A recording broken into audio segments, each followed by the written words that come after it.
Let's go out to Anthony in Richmond. Anthony, step right up, no waiting. What do you got? It's Styles and Shasky, morning roast. Monte's on vacation. Here we roll. It's all good. Top of the morning, fellas. So, sorry, I just read for like a minute and a half, Anthony. My bad.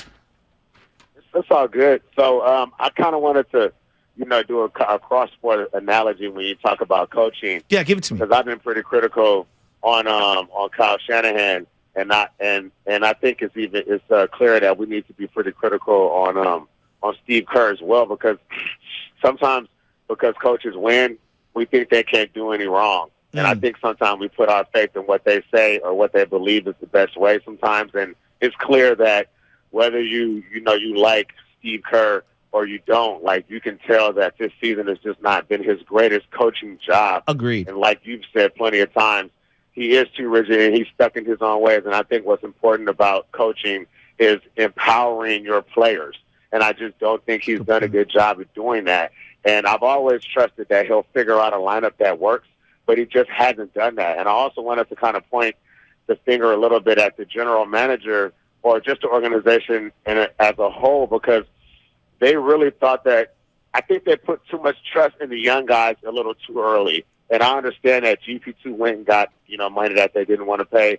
And also Otto Porter went up to Toronto, I believe, and he got money that they weren't willing to pay. But, I can see where they might have made the mistake in expecting the young guys to hit the ground running. But I also can see where Steve Kerr, like Bonte and like you've said, and even Alan Stiles has said, that he missed the mark on giving these guys an opportunity to really feel confident about themselves and not always worry about, if I mess up or I miss his defense assignment, I'm getting snatched.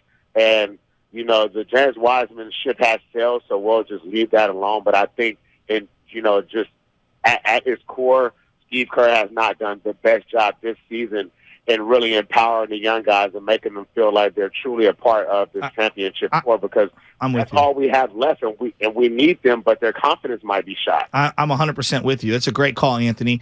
888-957-9570. Let's for a second, let's talk about Kuminga. I thought Kuminga flashed again last night. Mm-hmm. Him taking good shots in terms of shot discernment, it's been much, much better. He's more patient. He'll get a ball in the elbow. He's wide open. He'll pass it to someone else, get it back. I'm like, you know what? If you're going to lay off me that much, we got nothing else cooking on offense, I'll take that shot. Yeah. And I like that. He's being much more patient, and his judgment is significantly better. That being said, we all can see it. What does Kuminga do really well? Jump higher than anyone and throw down powerful dunks. Yeah. And yet you don't have a go-to bread and butter play to get him the rock as he's crashing toward the rim? How? Like that to me is the essence of coaching. For example, okay, we all know when Marquise Goodwin was a 49er, we're talking about Kyle Shanahan, the cross-coaching thing. Marquise Goodwin can only do like three things really well. He's super, super fast, and he can't catch the ball very well. But how can we get him the rock in a position to make plays? We're going to do a jet sweep, right? So just hand him the ball, just go. Follow your blockers and go. Cordell Patterson, same thing. I couldn't remember any plays as a wide receiver, and they were like, all right, what can we do here? Let's just make him a running back. He doesn't have to think. Ball's in his hand, go. Jonathan Kuminga, same way. Like, find a way to get him the ball going toward the rim. Like, I love that he can shoot a three here and there. He is not Otto Porter Jr. No. Stop using him as such. You need to amend the offense. And I'm not saying the whole thing, but a couple of wrinkles to get him going downhill. Yeah, and the thing is, he did take one yesterday, and the broadcast said, that's not the best one, because he's the problem with, hey, if you're open, shoot it. As they say, not all the time, because Kuminga's been hot, you are open for a reason. And that reason might not necessarily be that you can't shoot, but the reason is we'd rather you shoot a three than get a dunk. Exactly. So that does go back to Steve Kerr, and we have seen Kuminga be a little bit better about that, but there are times early in the shot clock he's wide open. I might as well take – I get it, because there's nobody even in his zip code. Well, and then also when you're looking at who else is on the floor – who else do you want to shoot? He's looking at Ty Jerome like, let me just put this up. Going back to your DH, thing, which I call them one-way players, right? They've got a lot of niche one-way players, and let's say when he's on the floor with Kevon Looney and Draymond Green, which isn't a lot, but there are times when they're all on the floor together. You've got a defense that's sagging on everyone, and it's like, I dare you, Kuminga, to go 1-on-3 or 1-on-4, and that's when we get frustrated at him, and that goes back to understand your personnel and put the right personnel out there that spaces the floor, and then run things. This is very simplistic to me. Run things that they do well. Defensively, you're going to have lapses. You're facing Kawhi Leonard and Paul George, young Jonathan Kuminga. But if you want to trust him in the playoffs, these are the moments where you have to have faith in him going forward. So as frustrated as fans were that Kuminga and Lamb came into that game and they yanked Draymond and Clay, I was here for it because I wanted to see Kuminga guard Kawhi Leonard and Paul George, because these are the baptism by fire moments to get him ready for a playoff run. You can't have it both ways. Exactly. You can't say, well, they didn't play Wiseman, but then get upset. There's only five positions on the floor. So based on the timing and based on what you're working on, not everybody's going to be able to play at the same time. I did want to make a note about Anthony and how we've been talking about Steve Kerr and Steve Kerr and the two timelines and things like that. I'll give Steve Kerr this grace. These are two wildly different timelines. And going back to the front office, I don't know if they knew how can I push back on that? Separate the timelines were. Can I push back? What business in America, I'm asking you this, what business in America doesn't have young talent at the bottom of their business that they're trying to develop into leadership roles? Name me one business in America that operates that way. You're not asking them to make the deals now. No, but no one is saying that your whole entire team is being run by Jonathan Kuminga. JK, do what you want, But doggy. you did need a bigger jump than you did need a bigger jump than he's given. Sure, but you can, when you get yanked after a 13-minute stint because you didn't guard someone on a backdoor cut, newsflash, Clay gets lost on defense all the time. But so does Jordan Poole. And I understand those guys have built more equity. I understand that. You have to give them a little leeway of failure. That's my biggest problem. Is I'm not here to say that Kuminga or Moody or Wiseman is here to save the day. But this false narrative that the two timelines is killing them. You know what's killing them?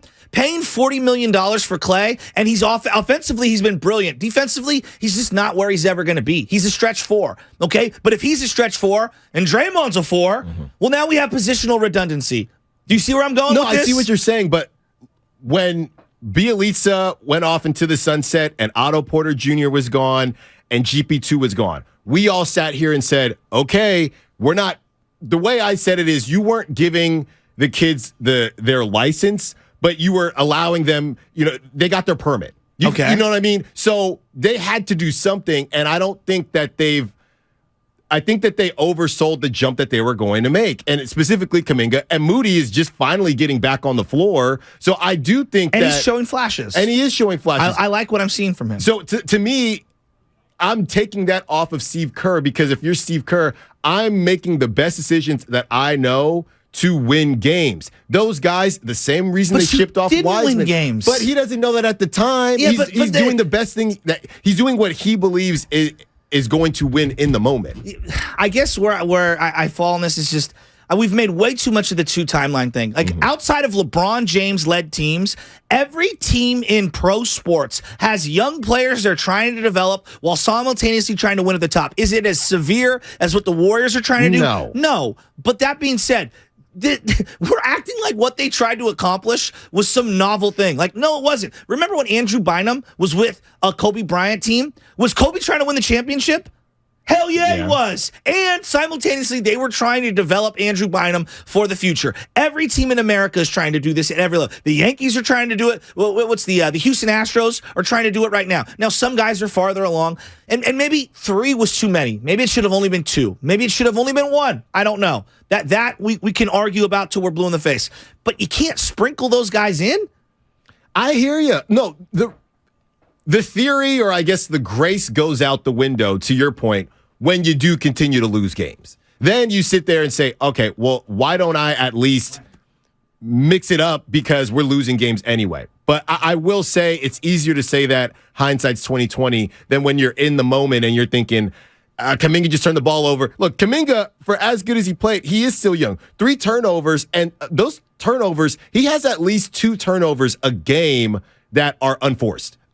I'm not joking here. It does look sometimes like he's had a bucket of popcorn before the game. I hear you. And JP falls on himself 4 times a half. Just fools. All right, we're going to continue this conversation. It's the 2022-2023 Warriors. We're auditing the Warriors right now. Where are you at? It's 29-29. They're in 9th place. The sky's not falling, but it's not great, right? I'm actually optimistic after that loss, surprisingly. I saw some things that encouraged me, Draymond Green in particular.